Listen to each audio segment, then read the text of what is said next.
மீண்டும் உங்களை நாம் சந்திப்பதிலே மிக்க மகிழ்ச்சி அடைகின்றோம். ஆண்களுக்கு ஏற்படுகின்ற ஆண்குறி விரைப்பு தன்மை அற்ற நிலைமை அல்லது இரக்டைல் டிஸ்ஃபங்க்ஷனை பற்றி நாங்கள் பார்த்து கொண்டு இருக்கின்றோம். பல காரணங்களிலே இரண்டாவது காரணமாக நரம்பு மண்டலத்துடன் சம்பந்தப்பட்ட காரணங்களை பற்றி நாங்கள் பார்த்து கொண்டு இருக்கின்றோம்.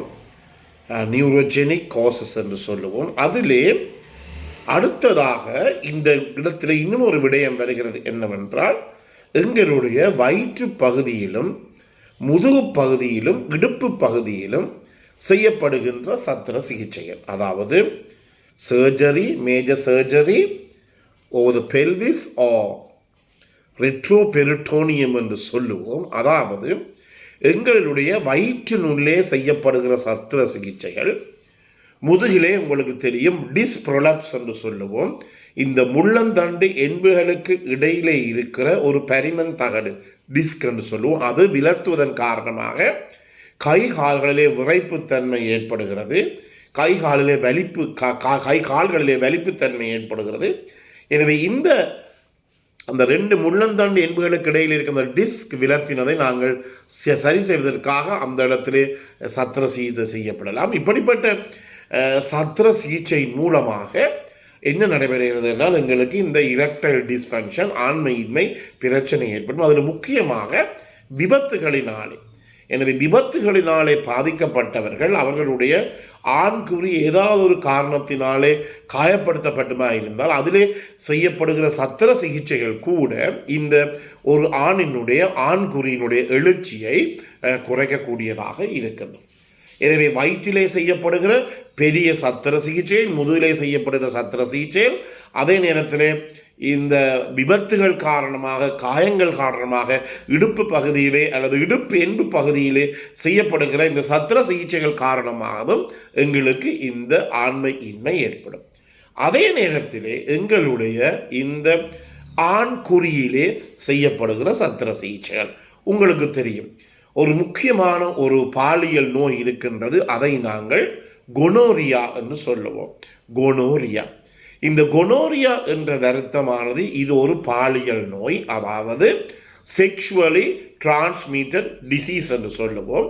இந்த பாலியல் நோயானது ஒருவரிடமிருந்து இன்னும் ஒருவருக்கு தொற்றுகின்றது. அதாவது பாதுகாப்பற்ற உடல் உறவுகளை மேற்கொள்ளுகின்ற போது, அதாவது கொண்டமற்ற ஆணுறையற்ற உடல் உறவுகளை மேற்கொள்ளுகின்ற போது இந்த கொனோரியா எனப்படுகிற நோய் தொற்றுகிறது. இதில் ஒரு அறிகுறியாக என்னத்தை நாங்கள் பார்க்கலாம். எங்களுடைய இந்த ஆண்குறியிலே இருந்து, எங்களுடைய இந்த யூரேத்ரான்னு சொல்லுவோம், ஆண்குறியிலே இருந்து, அதாவது சிதல் அல்லது சலம் அல்லது தண்ணி கொஞ்சம், அதாவது சிறுநீர் பெய்த பிற்பாடும் கடைசியிலே வெள்ளையாக சிதலாக அல்லது சலமாக வெளியேறுவதை எங்களுக்கு காணலாம். அதை நாங்கள் பர்யூலண்ட் டிஸ்சார்ஜ் என்று சொல்லுவோம். அதாவது சலம் நிறைந்த ஒரு வெளியீடு, அதைத்தான் நாங்கள் பர்யூலண்ட் டிஸ்சார்ஜ் என்று சொல்லுவோம். இந்த சலம் வருகின்ற போது இந்த சலத்திலே பலதரப்பட்ட ஆயிரக்கணக்கான இந்த கொனோரியா இருக்கின்றது, கிருமிகள் இருக்கின்றது. இந்த கொனோரியா, இந்த சலம் என்ன செய்யும் என்றால் ஒன்றிடம் ஒன்று ஒட்டுப்படுகின்ற போது எங்களுக்கு இந்த ஆண் குறியினுள்ளே இருக்கின்ற சிறுநீர் வெளியேறுகின்ற பகுதி, நாங்கள் அதை யூரித்ரா என்று சொல்லுவோம். இந்த சிறுநீரக பகுதியில் ரெண்டு குழாய்களினுடைய ரெண்டு பகுதியும் இந்த கொனோரியா கிருமியினாலே, இந்த டிஸ்சார்ஜினாலே ஒட்டுப்பட்டு என்ன நடைபெறும் என்றால் அந்த இடத்திலே சிறுநீர் போவதற்கு ஒரு தடை ஏற்படும். இதை நாங்கள் யூரித்ரல் ஸ்ட்ரிக்சர் என்று சொல்லுவோம். இது கூடுதலாக எங்களுடைய பல பேருக்கு, வயது போனவர்களுக்கு கூட இந்த கொனோரியா எனப்படுகின்ற இந்த பாலியல் நோய்கள் ஏற்பட்ட பிற்பாடு தான் இப்படிப்பட்ட பிரச்சனைகள் ஏற்படும். இதை நாங்கள் யூரித்ரல் ஸ்ட்ரிக்சர் என்று சொல்லுவோம். என்றபடியால் அடிக்கடி என்ன செய்வார், இவர்களுக்கு சிறுநீர் வெளியேறுவது தடைப்படும். இருந்தால் போல அக்யூட் ரிட்டென்ஷன் ஆஃப் யூரின் என்று சொல்லுவோம். இருந்தால் போல சிறுநீர் வெளியேறாது. அடி வயிற்றிலே தாங்க முடியாத வலியுடன் தான் எங்களுடைய வைத்தியசாலைக்கு வருவதை நாங்கள் கண்டிருக்கின்றோம். எனவே ஏற்றுக்குரிய முக்கிய காரணம் என்ன, அந்த சிறுநீர் வெளியேறுகின்ற அந்த யூரித்ராவிலே சிறுநீர் குழாயிலே ஏற்படுகின்ற அடைப்பு அல்லது ஒரு தடை அல்லது ஒரு பிளாக்.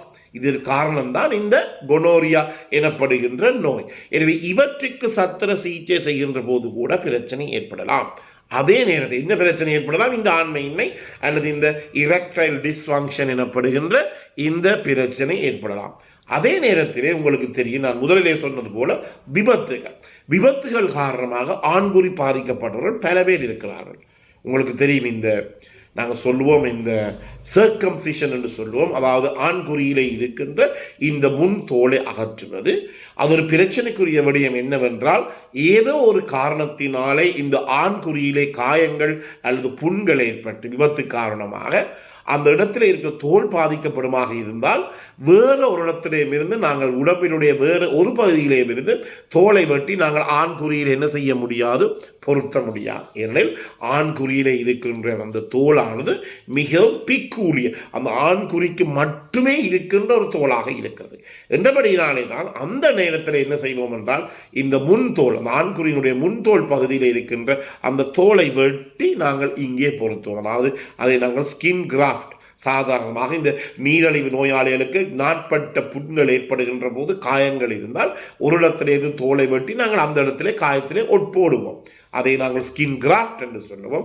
அந்த வேலை செய்வதற்காகத்தான் எங்களுக்கு இந்த ஆண்குறியினுடைய முன்தோல் அவசியம். ஆனால் இந்த முன்தோலானது சர்க்கம்சிஷன் காரணமாக அகற்றப்பட்டிருக்குமாக இருந்தால், சில பேருக்கு முன்தோல் அகற்றப்படுமாக இருந்தால் அந்த இடத்திலே நாங்கள் வைத்து நாங்கள் பாரதூரமான பிரச்சனை எதிர்கொள்ள வேண்டி ஏற்படும். என்னவென்றால், அந்த முன்தோலுக்கு மாற்றீடாக, முன்தோலிலே காயப்பட்ட பகுதிக்கு மாற்றீடாக உடலிலே வேறு எந்த இடத்துல இந்த தோலை மாற்றீடு செய்வது என்ற ஒரு பிரச்சனை, ஸ்கின் கிராஃப்ட் பண்ணுவது என்ற பிரச்சனை ஏற்படும். என்றபடியால் தான் வைத்தியர்களாய் நாங்கள் சாதாரணமாக இந்த சர்க்கம்சிஷன், அதாவது இந்த முன்தோலை ஆண்குறியினுடைய முன்தோலை அகற்றுவதை நாங்கள் அவ்வளவு விரும்புவது கிடையாது.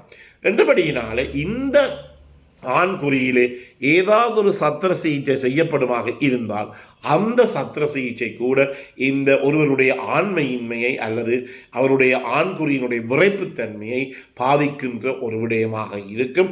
அதாவது இரெக்டைல் டிஸ்ஃபங்க்ஷனை ஏற்படுத்தக்கூடிய ஒரு விடயமாக இருக்கும். எனவே இந்த நிகழ்ச்சி பிடித்திருந்தால் பார்க்காதவருக்கு அறிமுகப்படுத்துங்கள். இதை லைக் பண்ணலாம், ஷேர் பண்ணலாம். அதே நேரத்தில் மணி சின்னத்தை பெல் சைன் அமர்த்தி சப்ஸ்கிரைப் பண்ணலாம். இந்த பிறந்திருக்கின்ற நாள் உங்கள் அனைவருக்கும் இனிய பொழுதாக அமைய அனைவருக்கும் பொதுவான இறைவனை வேண்டி விடைபெறுகிறேன். நன்றி, வணக்கம்.